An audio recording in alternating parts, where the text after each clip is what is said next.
Hey, GLP-1 plus size community. Before we jump into the podcast, please take the time to leave us a 5-star review on whatever audio platform you're listening to the podcast on. Share your story and how the podcast has helped you. This will help us get referred up in the audio platform so that we can reach more people that need our help, our support, and guidance from our doctors. Help us get loud and change things. Are you interested in understanding GLP-1 medications like Ozempic, wegovy, or Mounjaro? Then join us on the Plus Sides Cracking the Obesity Code, the groundbreaking podcast helping people change their lives one episode at a time. The Plus Sides podcast is a disruptor.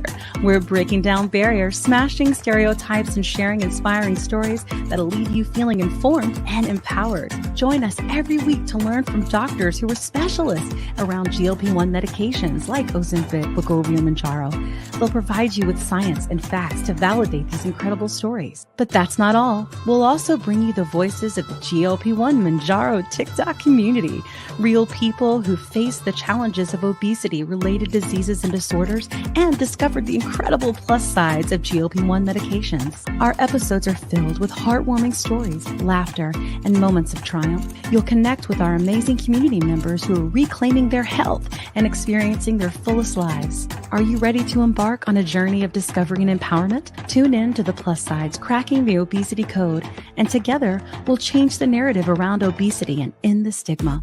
Subscribe now on YouTube or your favorite podcast platform and join our incredible community. Let's celebrate the plus sides of life together, because every story deserves to be heard. Every life deserves to shine, and everyone deserves access to expert knowledge and medication. The Plus Sides Podcast. You're not alone. It's not your fault.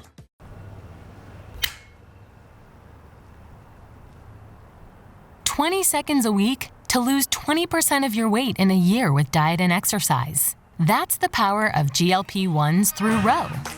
Ro helps find the medication that's right for you, based on cost, availability, and your weight loss goals. Losing weight with GLP-1s is possible through Ro. Welcome to the Howdy. Howdy. Howdy. How's everybody doing this here Got my Tuesday? lights work. Do you know what someone sent me a message and said, I've never even heard you have an accent before. I'm like, I'm from Georgia. Of course I have an It accent. comes out. Yes, but it's usually just when I'm pissed or sad. I don't know. No, it comes out when you've had a little bit of sauce, honey. A little bit of sauce. Little bit of I have not had sauce. today. I have not. It'll come out. Or if you have one of my nephew's cookies, it'll come out too. Well, that's a good cookie. That's a good cookie. I'm not gonna lie. Your nephew's got away with cookies. That's hilarious. Especially when your system is slow and you're on the tirzepatide. It's like it's a good she's time the for best like 24 cat hours. when she's sauced. That's hilarious. You don't know. I love my wife anyway, but when my wife Listen, A1 Kat okay. knows that vodka Kim is a beautiful thing. Yes. It's vodka Kim is fun. It's a good time. Yeah. Anyway, hey y'all. Hey. Welcome to the podcast. Tonight we have me and Kat and Bear extraordinaire. So Bear doesn't usually come on the recorded episodes, so he is going to be hosting with us this evening. You're dark and mysterious up there, Bear. Oh, yeah, he is. I know that's because when he turns the light on, I can see how dirty the wall is, and I cringe. It's because he's in the You man. didn't have to say that out loud. Now everybody knows. I mean, Just paint it. I'm just listen. kidding. I always say all the things. You know, it's kind of my thing. It gets tiring to filter. In her defense, Kat, it has been a minute since I've cleaned down here. So she has like valid reasons to be mad at me because I've been doing my artistic hermiting thing. So it's not in its pristine. I get it. That would condition. give me a highest anxiety form. Like, oh my God. I don't think you can handle this house. I've seen your house. It's like you couldn't. Yeah. Anyway, Yeah. We'll do quick rounds and then we'll get started. My name is Kim, Plus Size Podcast. And I have been on a GLP-1 for 2 years. I have struggled with obesity since I was 8 years old, and an eating disorder since I was 8 years old, binge eating disorder. And I started taking these medications 2 years ago. And it's completely changed my life, freed up my brain. I out of literal insanity, quit my job, started selling on TikTok Shop, started this podcast, and became an advocate. And I've just been going for it. like ever since. And I was never like that before. I was tired and I was sick. And so what I do is I try to bring a voice to people in our community, so that they can know that, they're not alone and that it's not their fault and that there's care available for them, and bring you resources to the community. Kat does the same thing with me, and Bear the Extraordinaire also does. And that's what we do here. I've lost 110 pounds so far. I still have more to lose. Kat and I talk a lot about what it's like to kind of be at the end of a journey or the end of the weight loss and still be in a bigger body and what that's like. And, you can't like think that this like journey is going to be the same for everybody. So we talk a lot about that on the podcast too. Let's go over to Kat. Kat, who are you? What you doing? Why you here? What's up? Hey, hi, I'm Kat. I have been on the Terzeps, and now I do the compound. The bad word. Madness. It is not. It's fabulous. Yeah. I have officially lost 60 pounds. I have been at that phase because I've been on it for 2 years as well. It has definitely changed a lot of my life. I don't fixate on food like I used to. I don't binge like I used to. And now I have to feel my feelings like I didn't want to before. So that's a new thing. And that's another new adventure that I'm going through, which is very interesting. I went through that moment of maintaining for like 6 months, and I started to gain, actually. I've been like this, but now we're getting back down. Inflammation is going down. So to everybody out there, it is not a silver bullet. You have to put in the work. You got to move your body. I like to sweat. I sweat a lot now because I'm in perimenopause. And you got to eat your fruits and vegetables and have your protein. It is not a silver bullet. But you can also have McDonald's now and again. Yeah, just not too much, because that'll hurt your guts. Ooh, it hurts. So that's all I'll say about that. Okay, then. Thanks, Kat. You're welcome. Hey, Bear the Extraordinaire. I guess I just decided to give you the nickname. Okay. All right. This is my husband, John. This is now a family business. We're all in, guys. Please subscribe. Hey, Bear, who are you? What you doing? Why are you here? Well, I'm Bear the Extraordinaire. I edit the podcast, and apparently I pop in and guest guest host now. So I've been on the medication for about 1.5 years. Started out actually with Kim, and then because of side effects, I got off of the medication and then got back onto it about 6 months later. I have lost a total of, I believe I am at 70 pounds now, or close to it. I'm fluctuating between 299 and 304 right now. So, I understand that's just water and poop, baby. Water and poop. I get it. Yeah, water. And I did just go up to 15 last week, so I'm hoping that'll help me break the stall, as well as I've got to get back to drinking my water. But the medication has definitely changed my life. Of course, with my wife, and making everything more interesting in that way, and then also, helping me with my own anxiety and my own food noise. And amazingly enough, even with my autistic brain, it helps me control things a little bit better. Impulsivity.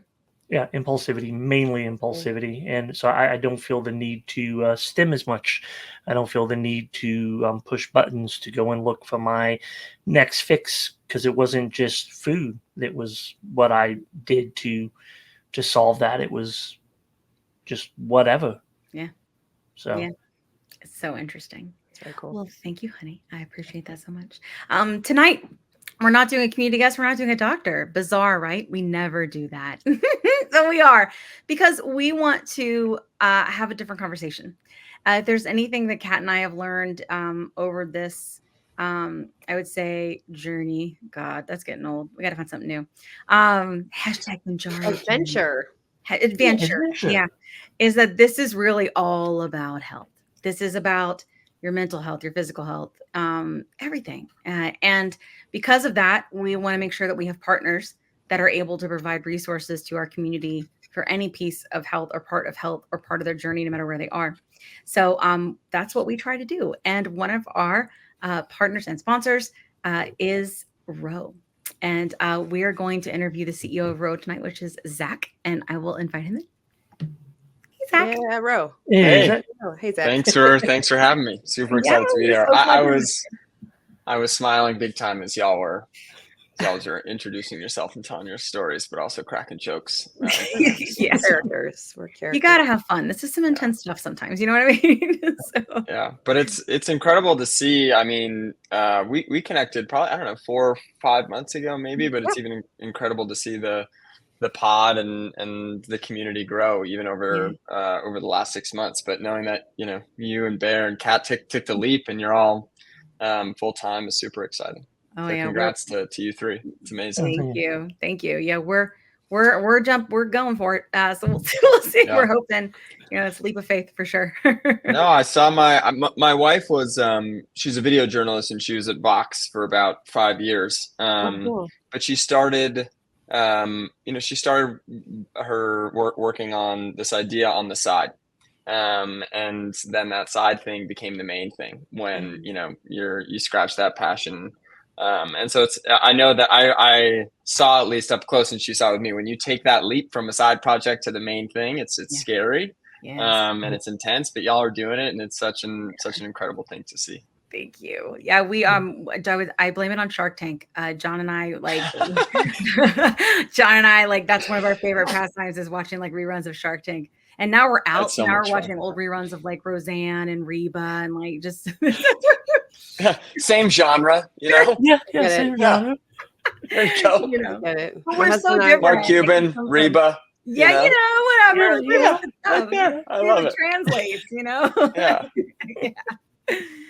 But yeah, so I think that's what, like, we just were like, let's just go, let's do all the things. And I think that, like, when we started this, I mean, like, truthfully, he has definitely sacrificed my son and him, because I just have not been as present as I could be because of, trying to have the full-time job, trying to do, create content, trying to do lives and support, and then trying to do the podcast. It's just too much. So it wasn't sustainable, and, just recently we just decided just to go for it. And I mean, it's mostly a TikTok shop, but I think that we know at the end of the day that we get messages constantly that we're helping people and that it matters to them, and that they don't feel alone, that they're forgiving themselves, and that they're getting the help that they need and deserve. And that's worth everything, and now my family gets to be a part of it and see it too, So awesome. It's the coolest part. Yeah. It's like what Cuban and Robert and all them always say too. Like you don't know what type of entrepreneur or what type of person you are until your back's against the wall. Until you're digging in, 10 toes down and just pushing through it. Like it teaches you a lot about yourself. Totally. And I'm more proud of her today than, when I first met her 20 years ago. She's just an amazing woman. Beautiful. Aww. You're a sweet one. Cute. Bear, you're now going to host every episode together. Coming in every single one. Bear the Extraordinaire is now an official host. And he will just shower me with compliments, the host. Well deserved. Well, let's talk about you, not about me. Good Lord. Let's talk about you. I want to talk about Roe. I want to talk about, what you guys are providing. I think you guys are doing a lot of really cool additional resources to help people in this journey and help people in their health at all. It's something that Kat and I, we're talking about, and then I mentioned at the beginning, is that we've learned, and doing this 2 years, year and a half on the podcast, but 2 years in this journey, is that the more we learn and the longer we're on the medicine, we realize it's not about the medicine. And it's not about weight. It's about the full picture and what releasing that weight does. And then what you do with your mind when that happens, and what you do with your body when that happens. Right. And so that's been really cool for us to like experience that, but we're still learning, and we're making mistakes, but we want other people, depending on where they are in their journey, to be able to learn it too. Because she and I have said many times, man, I wish I had known that in the beginning. You know what I mean? Like, I wish I had known that if I did, from the doctors, right, that they said 10 minutes of strength training, maybe I would still have a butt. You know what I'm saying? Like, but I didn't know that. So now I have to build the butt back up. So, we'll get there. It's fine. It's fine. But it's true. But there's lots of things like that, like that Yep. there wasn't enough knowledge in the beginning. There really still isn't, so we're just trying to bring all those things together. But knowing that, what I'd like you to do, if you could, is tell our Yeah. audience a little bit about who you are and how you help people. Yeah, absolutely. I think the easiest way maybe is like how Row started, because it is a personal, in the same way that what y'all are doing is very personal, and you're motivated to help others in the same shoes. I can tell this story with a big smile on my face, because everyone is doing okay, and is alive and well, and it's definitely brought us closer together. But everyone in my family at some point in time has had some life-threatening illness, myself included. So I have a congenital heart condition, and I had a heart procedure when I was 18. My sister has had her own health challenges as well. My mom has a neurological disease, and my dad, who's a physician, has also had 4 heart attacks and a stroke. So growing up, I was in and out of the healthcare system, and in and out of the hospital, and in and out of the doctor's office as a loved one, as a son, and as a patient myself. And my dad, being a doctor, he saved every single one of our lives. And he did it in an incredibly unique way. And what I say is, when your dad is your doctor, there's this really special thing where, yes, they care about your health, absolutely, but they care about your health in service of you living a happy and fulfilled life, right? Very rarely do people wake up and they say, you know what, in my wildest dreams, I hope that my blood pressure is 120/80. That rarely exists, but it's health is a means to an end. And so my dad, whenever I had these health challenges, he would talk about them and he would help me achieve them, but through the lens of what type of life I wanted to lead, what my goals were. And so this concept for me of, which is what we think about what we're building at Row, this concept of goal-oriented healthcare, and starting with what patients want.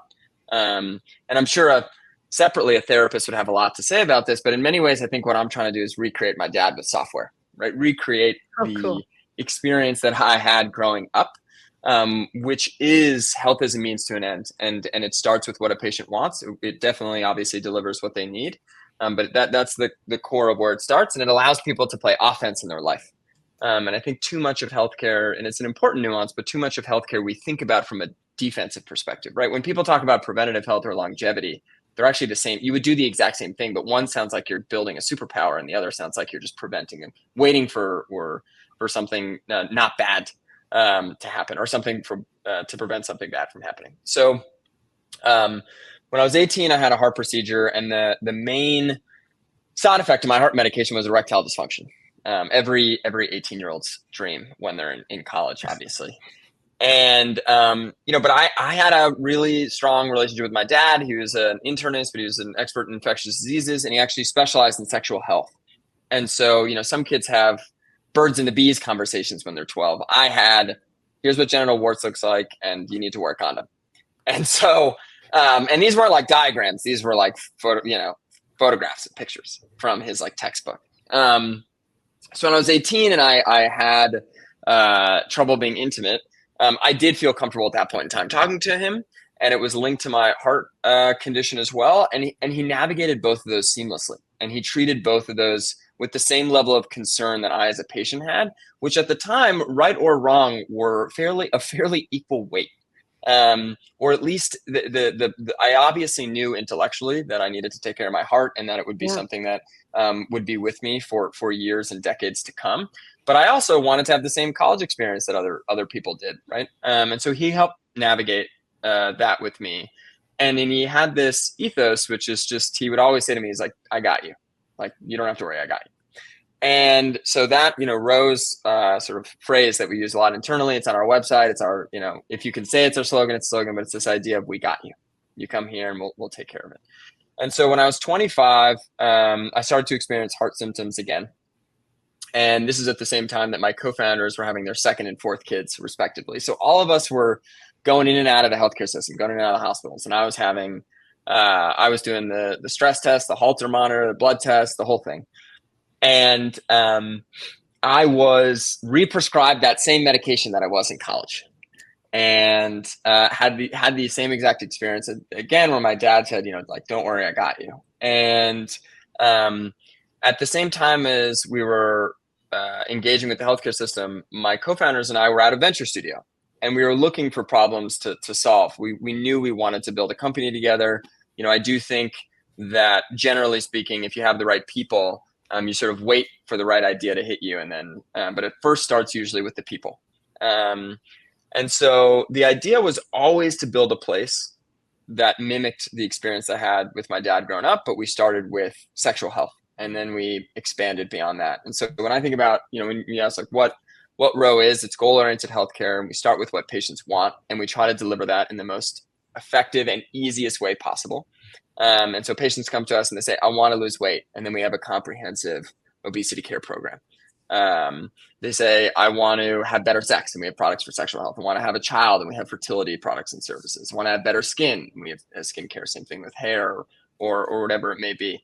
And so I think that is, the experience that I had growing up definitely influenced what I work on now. And that's how we think about it, and that's how we build. And the way that we have tried to deliver the easiest and most effective experience for patients is by vertically integrating the most important parts of care delivery. So we have a national digital doctor's office live in all 50 states. Our EMR is built from the ground up. We have our own CLIA certified and CAP accredited lab for at-home lab tests. We also integrate with Quest, and we have pharmacies distributed throughout the country. So when you think about working backwards from what a patient wants and what they need, but through the lens, again, of their goals, it's the seamless connection between a doctor's office, pharmacy, and lab. All through the lens of helping them achieve their health goals so that they can achieve their life goals. And we'll talk about that exactly as you said today, right? It started with this, with the medication, but in 2 years in, it's so much more. And it is, again, it's your health in service of the life that you want to live. And so that's how we think about it. That's how we build. And that's sort of what has motivated me to start Row with the team. And one of the reasons why I, genuinely skip into work every single day.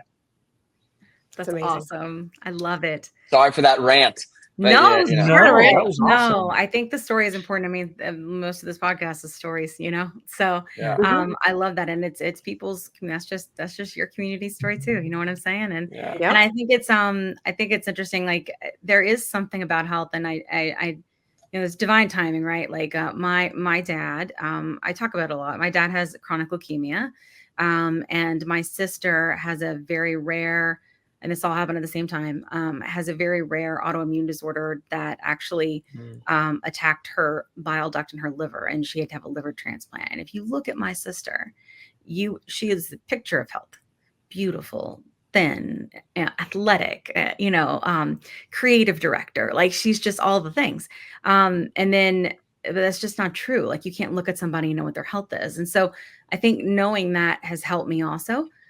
When I see people that are during this journey, when I would see people I'm like, why is that person on semaglutide? Why are they this? Or, you don't know their health, right? So there are just certain things that I feel like have the past couple of years, like with my family being so ill. My sister almost died a couple of times, and it's been a very. I hope she's okay.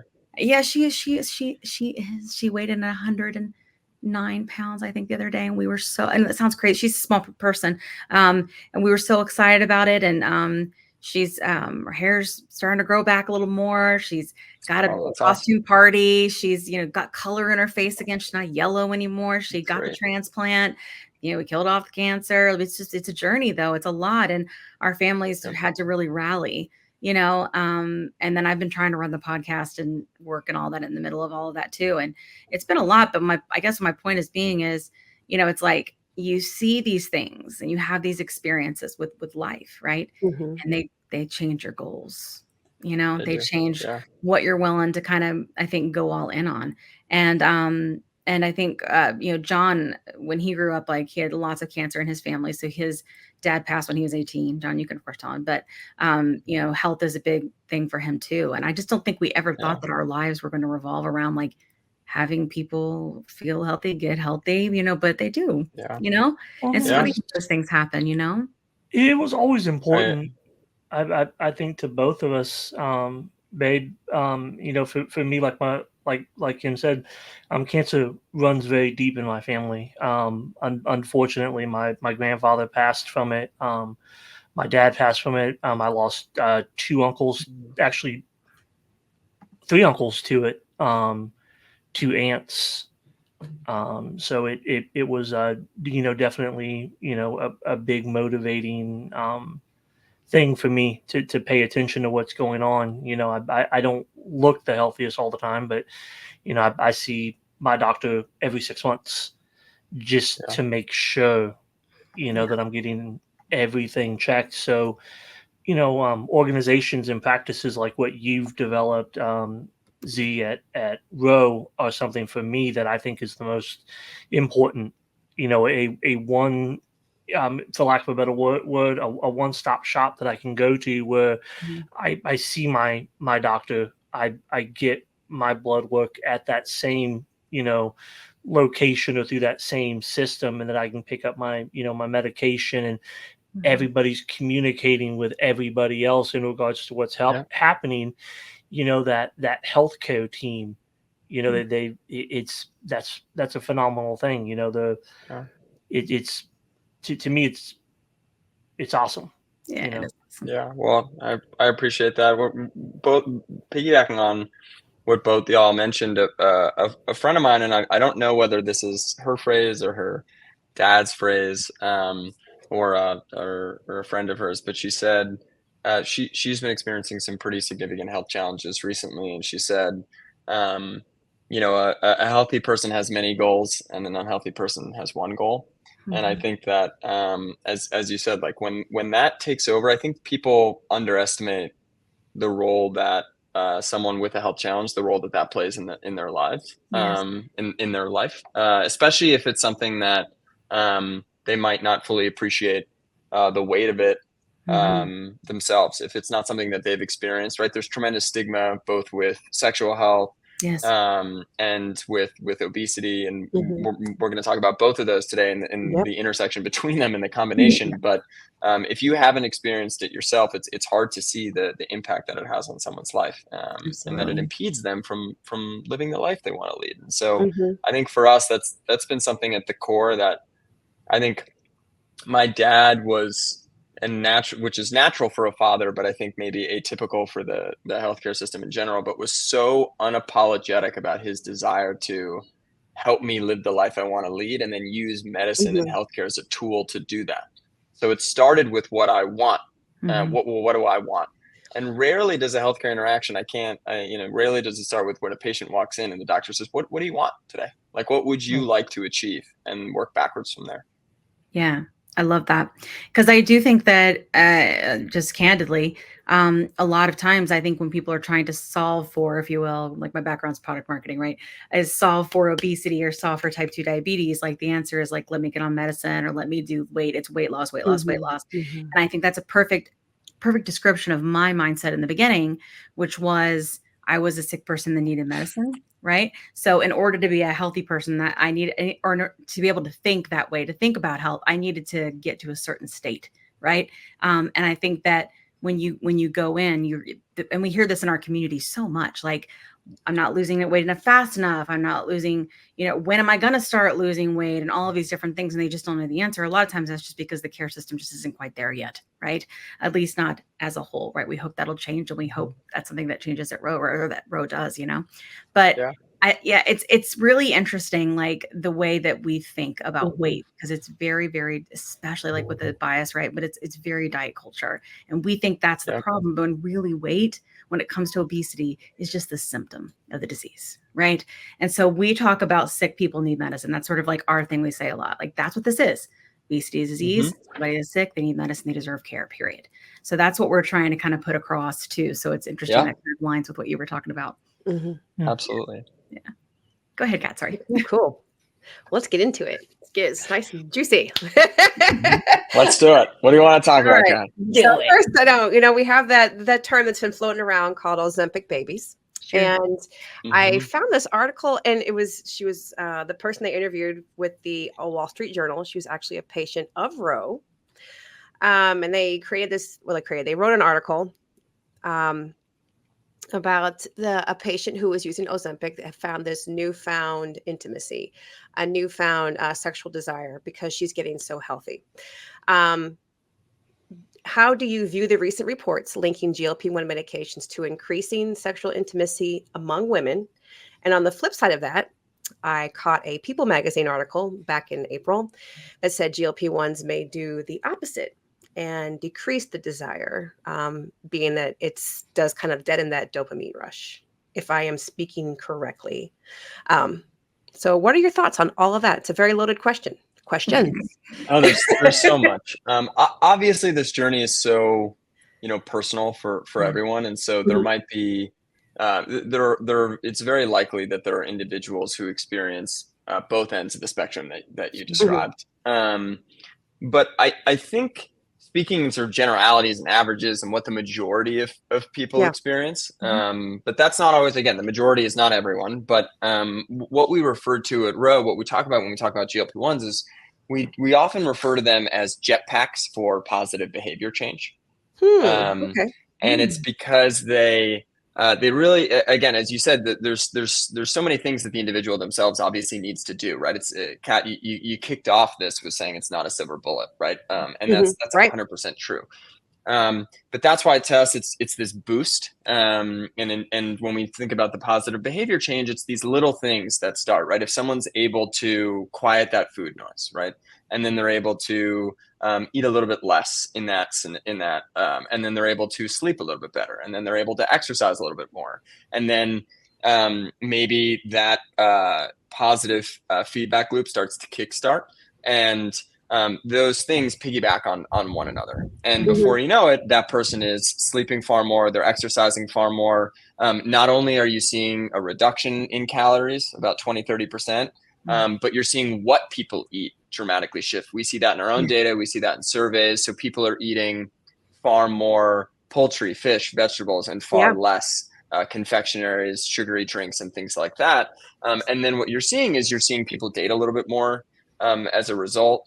Right, you're seeing again the exact why time will tell, but you are seeing people, particularly women, purchase more lingerie. That could also be because there are changes in body composition over time as well, right? So there's a bunch of things here, but I do think you are seeing this positive feedback loop. And overall, if someone has more energy, if they are able to achieve, if they have more energy because they're sleeping more and exercises more and eating better, and that might lead them to engage in different activities or be more social, have more confidence. We see that a lot in the data as well, and that might lead to a natural consequence of them being more intimate with their partners. And we saw in the Wall Street Journal, the article that you talked about, I thought one of the awesome quotes that Danielle had was, she said, "The last 8 months of our marriage is better than the previous 12 months of our marriage." Food has definitely been a very dominant voice in my head. That's not the main focus anymore. Dieting, exercising, and adding GLP-1s through Roe is a game changer. I have such a sense of mental freedom since I started with Roe. Food no longer controls my thoughts. Family time used to revolve around food, and now it revolves around what we're going to go do together. And again, that's one individual, but you do see, and y'all said this medication is life-changing. And I think when you talk about that, I think it's, and again, this is from seeing my dad's experience, because he's been on Mounjaro for about 2 years, and Ozempic for 2 years prior to that. Again, it's the medication was this kickstart to this overall really is incredible change in lifestyle, and it helps him continue to maintain it. So I think you are seeing really fascinating ripple effects from people taking this medication, right? In their social life, in their personal life, in their professional life, and it's really wonderful to see overall. Again, there might be some, to your point, where it also is impacting the reward center of the brain, right? And so it'll be interesting to see over time, like the weights of these impacts, right? Is the positive weight of having more energy, sleeping more, eating better, that evolution in body composition, how does that outweigh for every individual? Very unlikely, but does that outweigh the impact on the other side? So that's what we've seen. We have seen it be and serve as this jetpack. Overall, I think Cool, you're I like seeing that. that, and it's been really exciting to see the impact that it has on patients' lives. Yeah, that's so true. Like I can totally see that. And I do feel like in the beginning for me, again, this is I think because you're in the mindset of being a sick person and you're not well yet, so you can't really think about what the next well looks like, right? Or what well can be other than the losing of the weight. But when I had the food noise turn off, and I remember like in the beginning, I was just like, I'm just gonna eat a little less. That's it. Right. And then I ate a little less and I was like, okay, I think maybe this might be helping. Right. And then I was like, what if I move a little? Moved a little. And I was like, how do I move? Because I was very heavy, right? Mhm. And I was like, how do I do that? And I just was like, I'm just gonna keep up with my laundry and keep up with my dishes, like never let them pile up. Right. And then that just got me to a place where I was like, okay, okay. And I think I was losing a little weight, but I wasn't like stuck to the scale. I was just like, just trying to eat a little less, a little bit more, like, because that's what they've been telling me forever. Right. And then I was like, but what if I could eat different things? What if I wanted to? Right. And just the fact that I could even have that conversation with myself and like hear myself kind of blew my mind. And that was when I realized I didn't have those like incessant like food noise and it being so loud and kind of torturous. And it definitely made me want to like I don't know how to describe it. Sometimes it's hard to talk about the food noise thing because it's been long and I've been far away from it now. But I remember like not feeling like I could not control it. I felt like I wasn't in control of my choices, if that makes sense.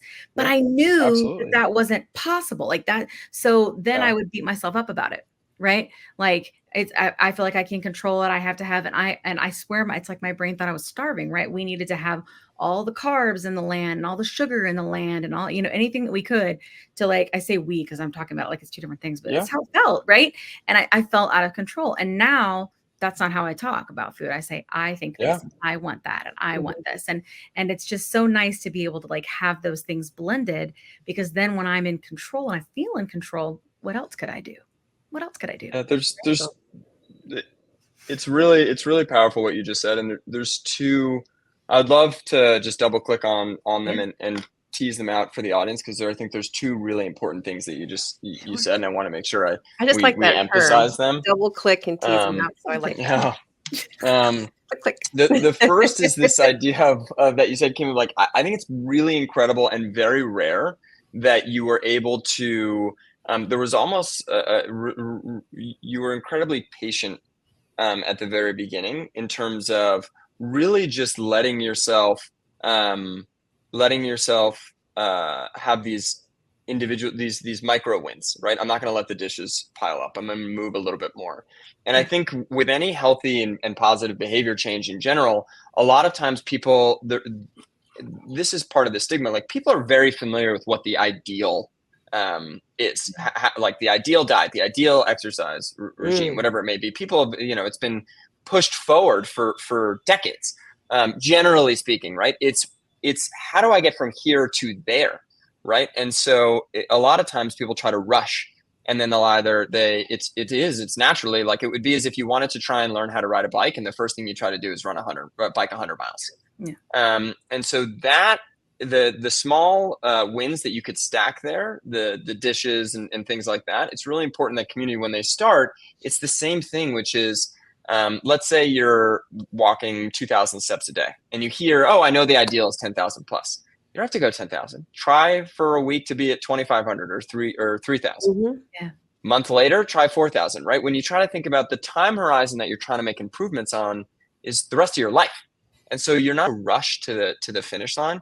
Same thing with dosing as well, right? You don't need to rush to the highest dose. I know it's easier said than done because people want to see those results faster, but camping out at those lower doses, making sure your body gets used to it and comfortable with it, and working with obviously your provider to achieve that. But it's those little wins, right? 2,000 steps, go to 3,000. You're drinking 3 Coca-Colas, but you love them, try 2 and then try 1, right? Instead of going. So that I just want to make sure these little wins stacking inch by inch is a really really, really important thing to take away. The second thing that I think is really important from a psychological perspective is the nature of guilt, and because one, that the stigma leads to it, but two, it's so my dad is a physician, right? And so he knew the biological processes. He knew from an intellectual perspective all of the things that you said, right?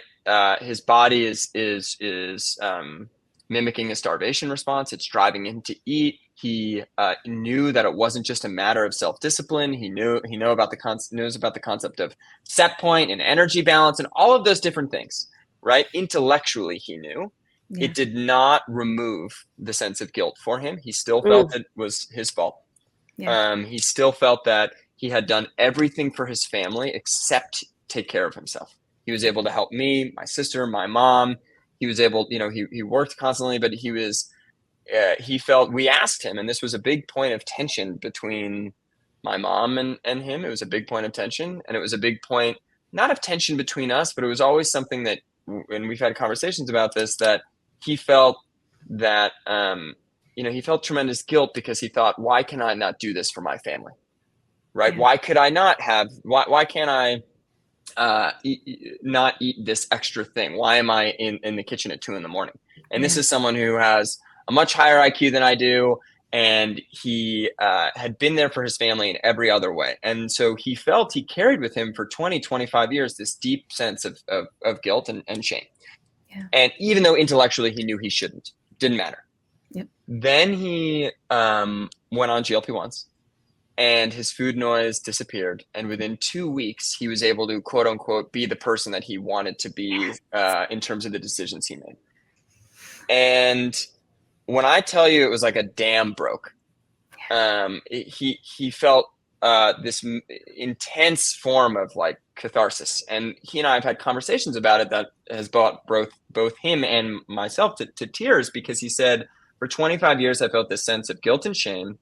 And then I took this medication, and what it showed me was what I knew intellectually. It actually proved to me, even though I knew it, it proved to me that it wasn't my fault, that it was a biological response, that it wasn't a form of lack of self-discipline or willpower, and that it wasn't that I didn't want to be there for my family enough to make these decisions. And I think that's really important for people to hear time and time again, because maybe if they hear it enough, hopefully they won't carry that same weight, even if they don't have access to the medication just yet. Because I think, again, those two things, those micro wins that stack, but that true change and that true experience of having that guilt wash away, I think is really important for people to consistently hear. Absolutely. It's one that we hear so frequently from so many people.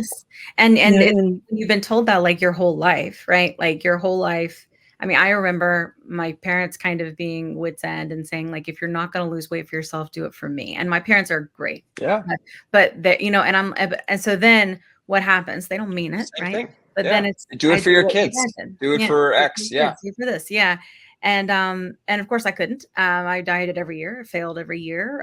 Sometimes I would do well. Sometimes I had lap band surgery, eventually failed that, it was just like one thing after another. And doctors often ignored me and just told me to lose weight. Like anytime I would tell them about, issues with my cycle or wanting to have children, and it was very much ignored. And so all of that is like a tremendous amount of mental trauma that I don't think 100%. people understand happens with people that live in a bigger body, especially for a long time. And there is just as much emotional work to do on this journey as there is physical work, if not more so. That's the second year in. Yeah, I feel that in the second year. You want to say something, John?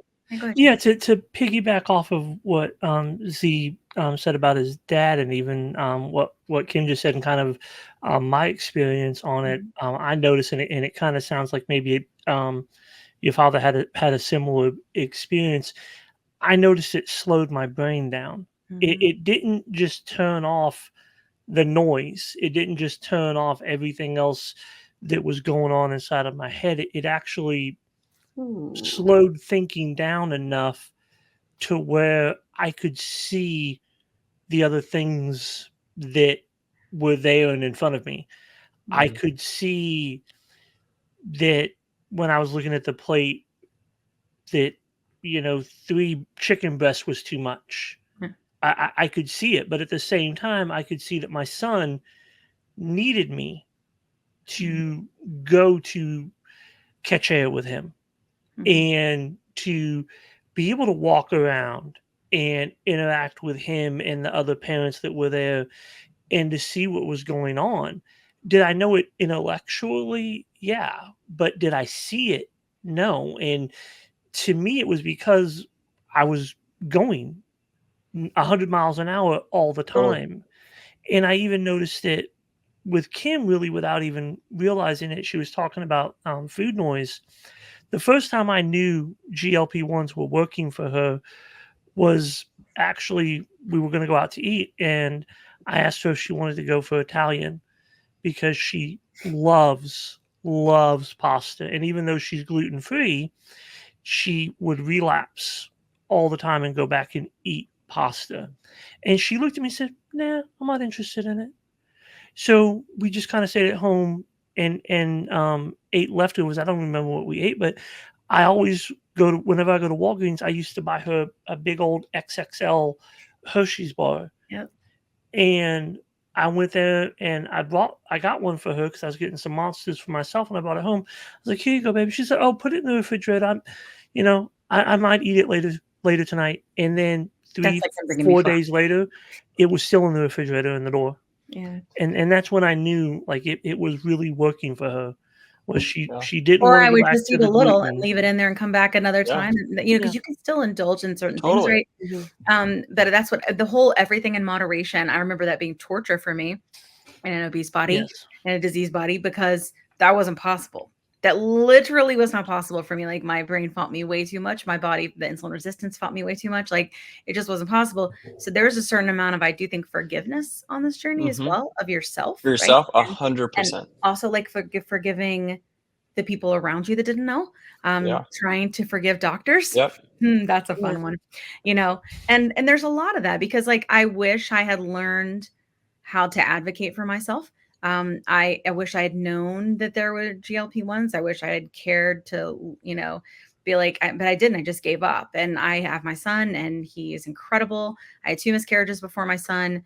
So I struggled with fertility. And I just kept getting blown off. Like, you just need to lose weight. Yeah. You just lose it. Nobody checked, nobody asked, nobody anything. When ultimately I probably had PCOS, and no one tried, right? And that sucks, because I feel like if I had known, like, that lactosa was around when my son was born, I'm like, how many more children could I have? Because there's nothing I love more than being a mother. Nothing. Yeah. And that makes me sad. And I just don't want anybody else to feel that way. I want everybody to be in charge of their bodies and be in charge of their hearts and their brains and their goals. And it's why I do this. It's why I do it, because I Yeah. just don't want anybody else to suffer needlessly. Yeah. John said something that was interesting when you talk about like getting your big chocolate bar, because I'm on the other spectrum of that. Like, I worked out like crazy, always been sporty, and I do believe in a heavy body. I think I was trying to prove to the world how fit I was. I taught Zumba, like it, yeah. So, but I did go to doctors and say, hey, I always felt like, of course, the doctors I went to didn't listen to me. I'm like, you don't understand. I'm in the gym 6 days a week. Yeah. Can you give me something so I don't have to white knuckle till Saturday and then burst and then fall off the wagon for 2 weeks? Like, it was always that cycle. And that's no amount of Zumba, running, strength training is going to stop that A1C from climbing, because Yeah. the white knuckling and the binging. But when you said that you get Kim the chocolate bar, oh no, Yeah. I snuck that. Like my husband didn't know I was eating 5 bars at once. I would be like, don't put that in the house. But then I would go to the dollar store or wherever and Because your inhale it in brain my is like, car. we need calories. Yeah. Totally. Especially when you exercise like that. Yeah. But Kat, now, can I ask you a question? yeah. You said something earlier that was really interesting. You said it's even more so something that you think about in year 2, in Oh, terms of, and I'd love to hear more about that. year 2, as far as like the Yeah, you said yeah. in terms of the emotional journey and what has changed for you in terms of what you can, the things Yeah. that you had to overcome in year 1 versus what you're now thinking through in year 2. I'd love to just learn more there. Oh, that's very cool. The first year I thought I was going to just kill it. I was like, this is what I need because I'm tired of binging every week. And I'm going to be a size 2 in a year. No, no, no. It was such a journey that I learned that I still had to cope with the pounds between the ears. Between the ears, yeah. I went to Overeaters Anonymous. I did the 12 steps. Like I felt like I really had a serious issue. I took therapy for the compulsive overeating. So I thought this drug would just take care of that. No, I still have to. I mean, the podcast, like our audience knows, like I take an antidepressant that keeps me even. I thought I was, and that was interesting when you say the second year. This was the second year. I thought I was A-okay. I thought I was cruising. And I told my psychiatrist, "Hey, I don't need this drug anymore." No, no, no.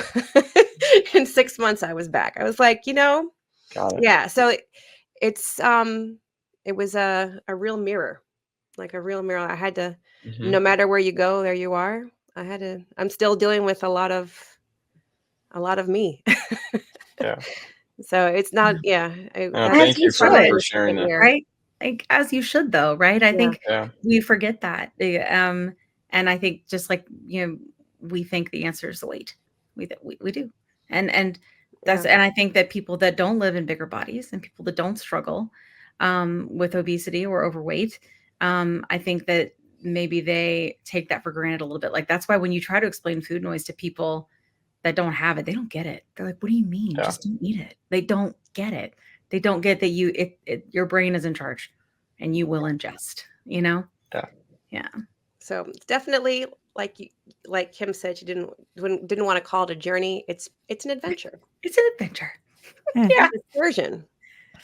Yep. There you go. It's an excursion. It's I wild. appreciate you sharing that, Kat. Thank you. You're welcome. I was curious, so thank you for sharing that. That's pretty cool. Well, it's a good segue to our question, right? So, so we chatted with you on the last time about the important features that Ro offers, right? And so I wanted to repeat that. Could you discuss the medication location feature?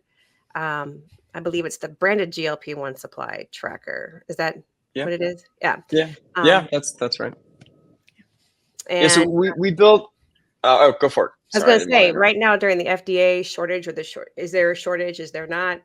How important is that? Or that would be very, very important right now. So it's a great question. So we built two free tools for patients, just to help out the community navigate current what we see as two of the current biggest challenges. One is finding supply, and the other is understanding insurance coverage. So we'll talk about the supply one first. So we built that because, as you know, millions of patients are on GLP-1s, and there isn't a clear sort of first in, first out system for patients to be able to get access to their medication on a reliable basis. And so every single month it's a hunt. I've seen my dad hunt different pharmacies nearby where he lives in Sarasota, Florida. I mean, he must drive to 5 or 10 or be on the phone constantly looking.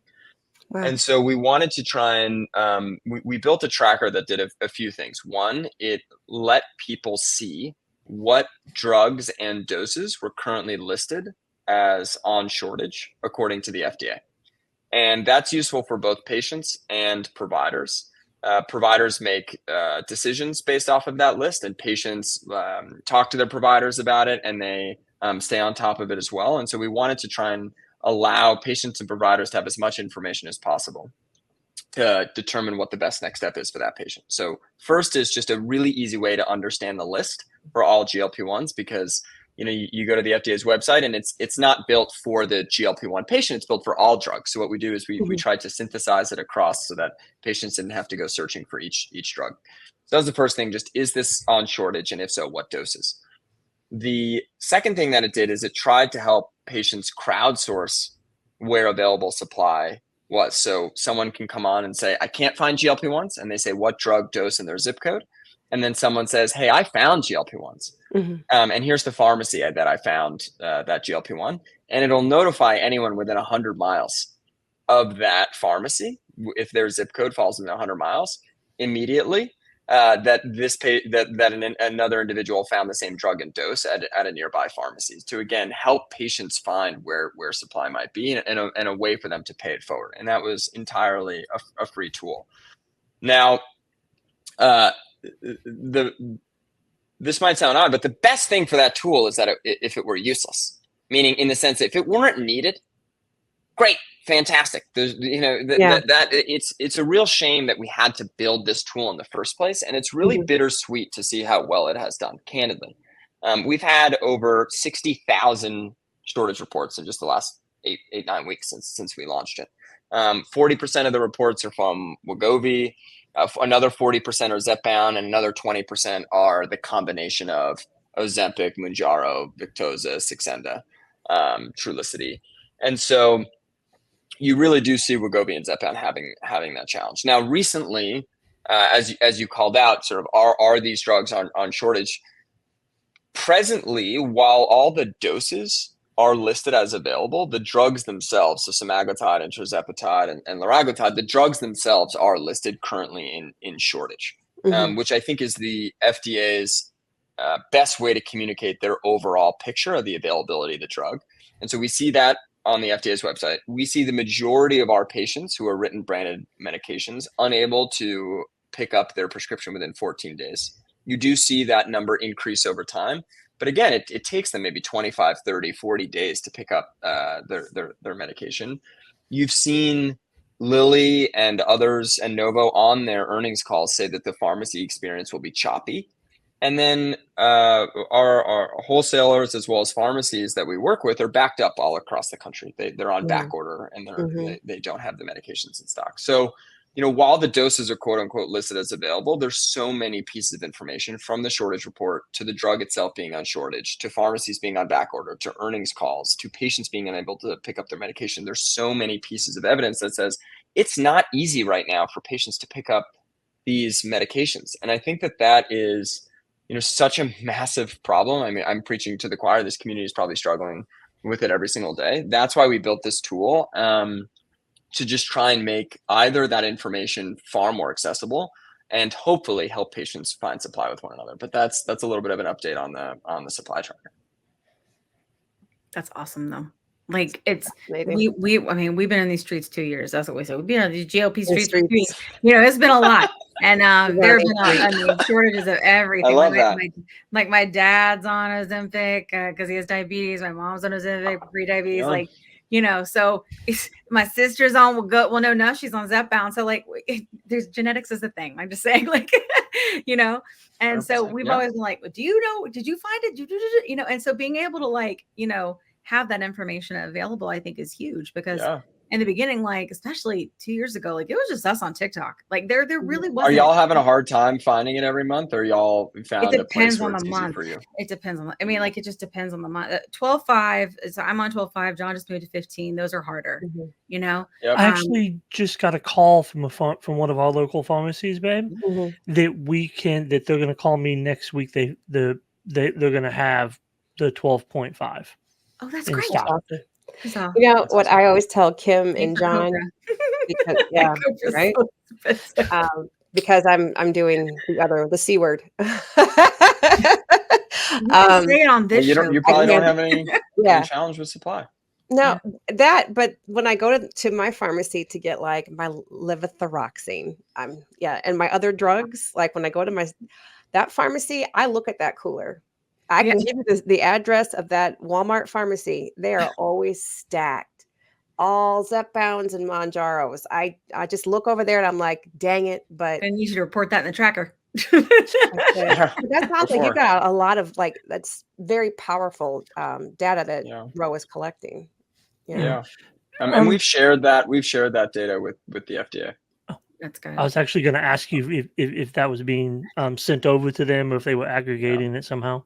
That's cool. Yeah. Well, and I think something that's important about that too, right, is that we know that Lilly has said they're not going to be reporting, right, that anything's in shortage to the FDA anymore. That's what we've heard. So ultimately, to ensure that we are aware of what supply is available, like many other times with this community, it's in our hands, right? So having a tool that can help us do that, to help raise our voices, to help us get loud, to help say this isn't okay, we need help, right?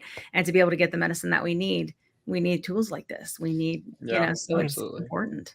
Yeah.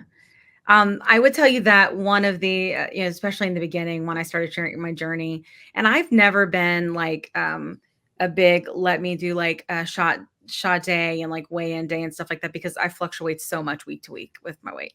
And I just sort of didn't feel like on trend with that. So I've always talked about sort of like the emotional journey of it, and like really that's it. And letting people kind of, come to all of those sort of like resolutions and conclusions that I was talking about in the beginning. And I started doing lives. And one of the most common questions that I would get then and now is, okay, well, how do I get started? How do I know what my insurance covers? How do I this? How do I that? And the language is all wrong and all the things. And so what we would honestly tell people is to call their insurance company. We'd be like, call and use this language, which GLP-1s are on your formulary, right? What's a formulary? Nobody knows, right? Nobody really knows. And if your life isn't depending on your formulary, then you are paying a lot of attention usually, So, but we were trying to like inform them on like questions to ask. Well, here's the problem. Here's the rub, right? When that would happen, people would get bias. They would get ignorance. They would get pushback from people being like, you shouldn't be on a diabetic medication, like not understanding that they're approved for 2 different indications, more than that now, and probably more in the future. Right. And that would make people just feel worse. And we've already talked about like how you can be in a state of unhealth, right? When this is all happening here and in your body. And so I think being able to say that there is another tool for you to be able to figure out what's on your formulary and how to do it, because it can be very complex, because everything is based on policy. Everything is based on policy. People think, oh, Blue Cross Blue Shield won't cover it. No, that's not how this works. Right. So can you tell us a little bit about how your policy could change every year? Exactly. Yeah. And it does. On a whim. We changed our whole insurance in the mid-year. It'll change your whole life in one quarter. New company. Boop. Yeah. Awful. So how is Ro helping solve for that? It's another great question. Thank you so much for asking, Kim. I'm really excited. Like the nerd. We're really excited about this tool that we built. It's called a Ro GLP-1 insurance checker. People can go to ro.co/insurance. But let's stay on the problem that you articulated is why we built the tool, right? So one of the biggest, if not the biggest problem for patients at the very beginning is understanding how much GLP-1s will cost. And the first part of that is, are you covered? Because if you're the variance of cost to the patient, if you're covered versus not, is what we see is the majority of patients who are covered are paying less than $100. So let's say the average is $50.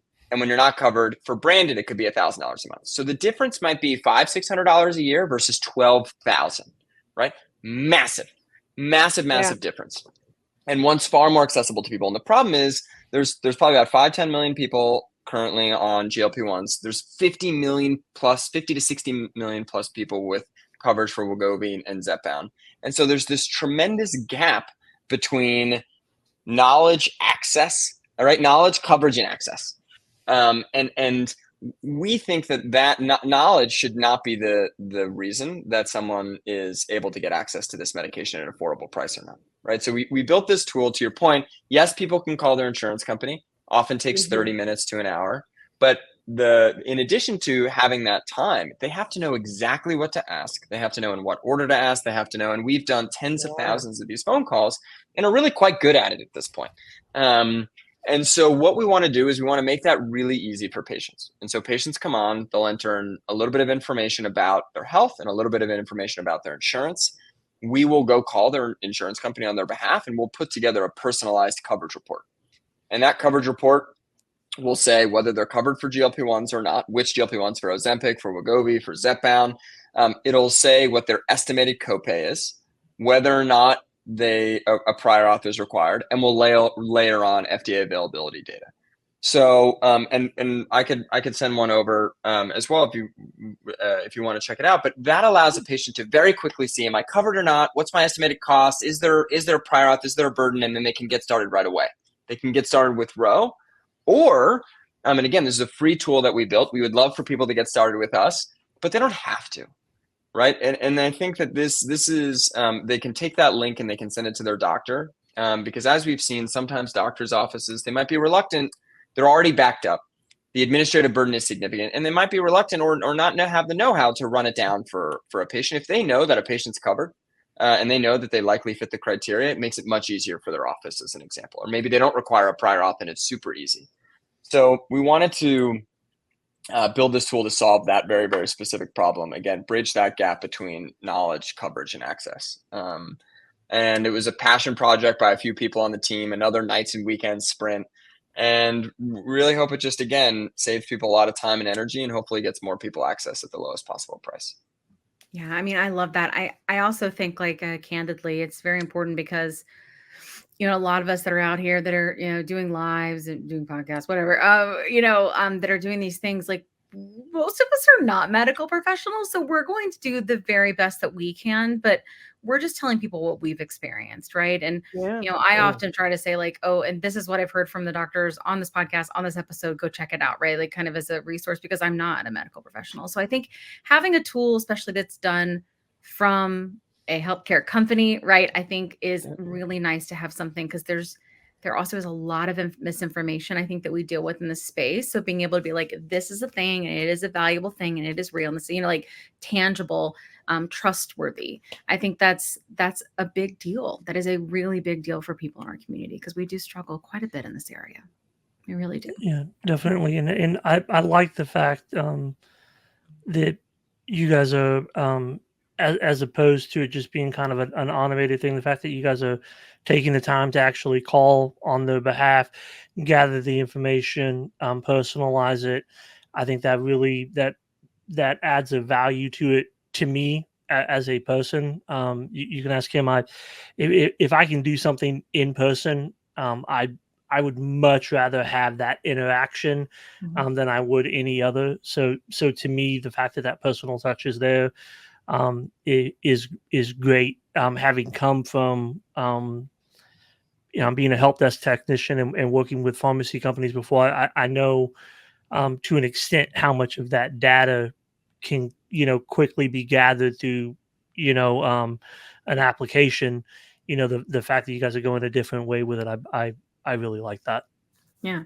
Well, and it sounds like they're doing kind of both, which I think is, well, yeah, but it's just that extra layer, because like the thing that I like the most about Ro, with what I know from talking to you, the commercials, the things that I've seen on your website, is the fact that you guys add that personal layer to it. That we got you. It's the we got you. Yeah, it's the we got you. That's the best part of it. Yeah. To me, that's the best part of it. Love it. Well, this has been a lovely conversation. It's been really nice. It's been really nice. Thank you so much for providing us all this. Thank you. And thanks for having me on. And again, just incredible to see what y'all have built and are building, and feel very grateful to be a very little part of it, and rooting for y'all from afar, and just, again, building an incredible community. Congrats on taking the leap. That's super exciting, and can't wait to see what y'all build next. Thank you. It is. We'll see. I might be a big girl next year and get a job again. I don't know, like corporate America. You can consult. Well, yeah. Anyway. Oh, see, I was going to ask you, last time we talked to you, you had your dad coming over. So is he coming over again? So you got plans, any dinner plans? He lives in Florida, and I live in New York. So it was really special to be able to see him. That's why I had to sign off. Like, I need to complain to spend time together. I'll hopefully see them. Yeah, I'll hopefully see my mom and dad in the next couple of weeks. But I'm looking forward to it. But thank you so much for asking. I'm gonna send him this episode, and I'm sure he'll. I love it. Okay, good. That's awesome. Thank you so much. Well, we appreciate your dad for being the inspiration for you creating Ro. So yes, and he sounds like an amazing person. Yeah. Now I can't. He really is, but now I'm not sure that I want to send him this episode, because then I think his head will get too big. Oh, I mean, it's okay for his head to get a little big. I mean, I'm brainstorming. I want to have your dad on the show. He would love that. He would absolutely love that. I love it. I feel compelled. If you want to have money, I'm sure he would love that. I'd love to come on with him, just to make sure that my dad doesn't fully embarrass me. But we would have a blast. I get that. We've actually, we have never done a podcast together, mainly out of fear for myself because I don't know what could go wrong when he's given a microphone. But we'll do a recorded episode, and Bear can edit out anything embarrassing. Honestly, that'd be fun, and y'all would make it an absolute blast. It would. That would be. Y'all would make it. I want to be there for that episode because I want to meet his dad. Bear the Extraordinary. Yeah, his dad sounds awesome. You two would get along. I think all three of you would really love him. That'd be awesome. He's a special guy. I look forward to meeting him on the episode. Definitely. Awesome. He raised an amazing man and somebody who's created just an amazing company, and I feel benefited to. So sweet. I don't get emotional very often. I mean, you gave Kimmer flowers at the beginning. You're giving me Bear. We gotta all hang out all the time. I'm leaving this feeling so great. Yeah, that's the goal. Let's throw some Cat's way. Cat knows how much I love Cat. I worked with Cat for 4 years. I worked with that was. No, it was 4 years. No, you were there only two. I was at the company. Yeah, I worked with these two. I worked with both of you guys. Yeah. And wow. It was just, it was awesome. So y'all already knew that you worked so well together. Yeah. Before you started. That's awesome. That's very cool.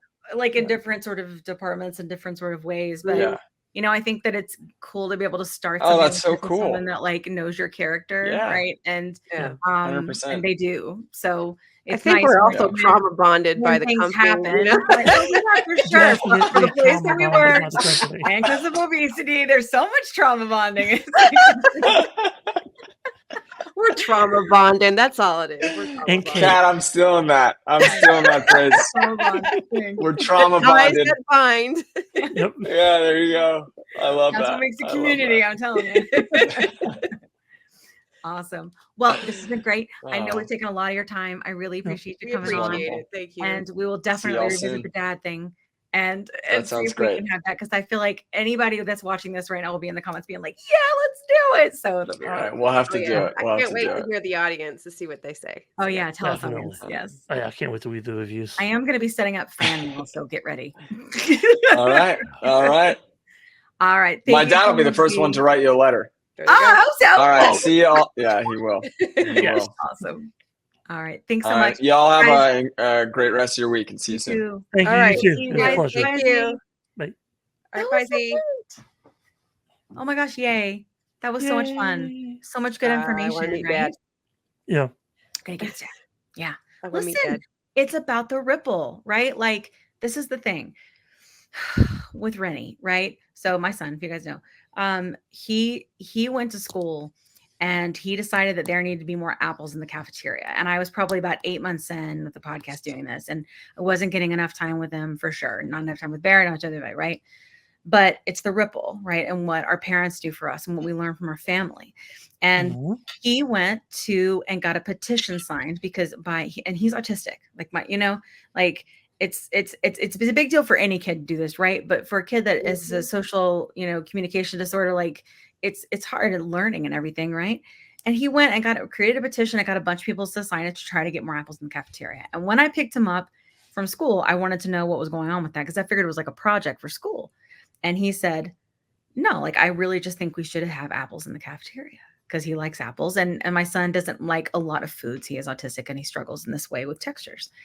And we were driving back in the car, and he said to me, great pie. I know, right? And he said to me in the car, he goes, it's like you said, Mommy, you've got to teach your kids to advocate. And that's the ripple. That's the ripple. And that was the moment that I knew I was doing the right thing, And even now that I think John and I doing it together and trying to help people, we really have good intentions. I know there are people that sometimes want to believe that we don't, but we do.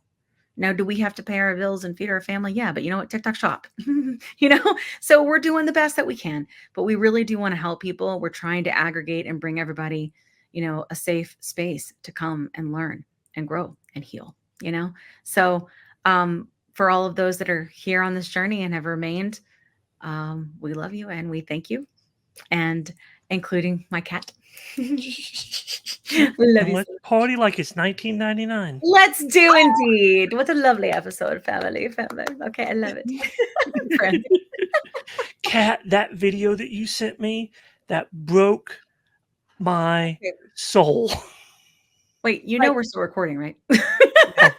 Bear, get with it. Bear, you're going to be cutting this out. What people have posted, though, they said if they said Prince and not his full name, Prince Rogers Nelson, it may not have thrown them off. That's true. I don't think so. I would have been like, well, I feel like the one. Let's ask your son. Close. Does he know who Prince is? Thanks to his mother, he doesn't. Listen, his mother teaches him all the things. Okay. Oh no, his mother's very busy. Kat, his mother's music taste is. Oh, don't even go there. Prince is. He became mainstream. But anyway, a while ago. This is a side note, but yes, but you know what? Here is how Princey, I guess, famous. My cousin-in-law, which is on my husband's side, obviously, right? I found out that there is I'm just as big of a Prince fan on his side of the family. So she and I bonded. And awesome. She sent me a message that said, "Hey, Kat, I don't know if you saw this, but Jill Jones reposted your IG into her stories." Cool. And I was like, "Oh." So Jill Jones was is a vocalist. She was in Purple Rain. She was in Graffiti Bridge. She's been around. She's been around the Prince world. So I was like, "Oh, I'm Prince people famous." I feel like to Jill Jones. Type episode. You what now? Going on a Prince tangent. Do you know what I'm saying? Never. It's never. I feel like it's branded now. Like it Prince has is ubiquitous. Yeah. I love it. Check out a Jill Jones album. Yeah. In this episode, people know what the heck we're talking about. Just look up Jill Jones and Prince relation, because there's another actress and her name is Jill Jones, and that's not her. The other one from the 80s. She dyed her hair blonde. A lot of people that watch us that are obsessed with Prince. Did you know that? Like so many people are like, "I love Prince." People. Yeah. Well, I mean, have you seen our logo? We're like legit.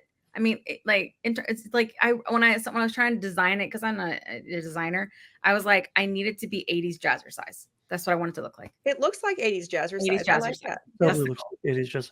And like, how can you not love Prince? Prince is I'm in my jazzercise ensemble right now. Prince is one of the jewels from the 80s.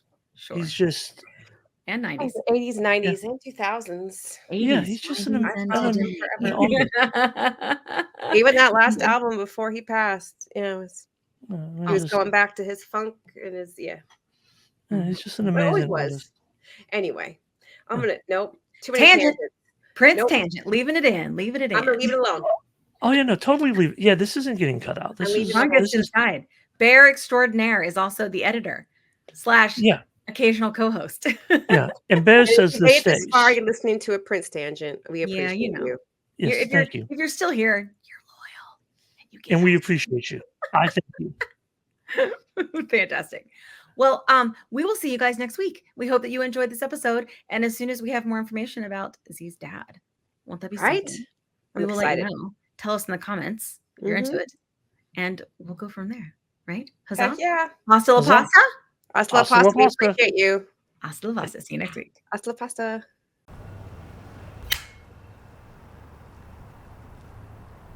"20 seconds a week to lose 20% of your weight in a year with diet and exercise. That's the power of GLP-1s through Ro.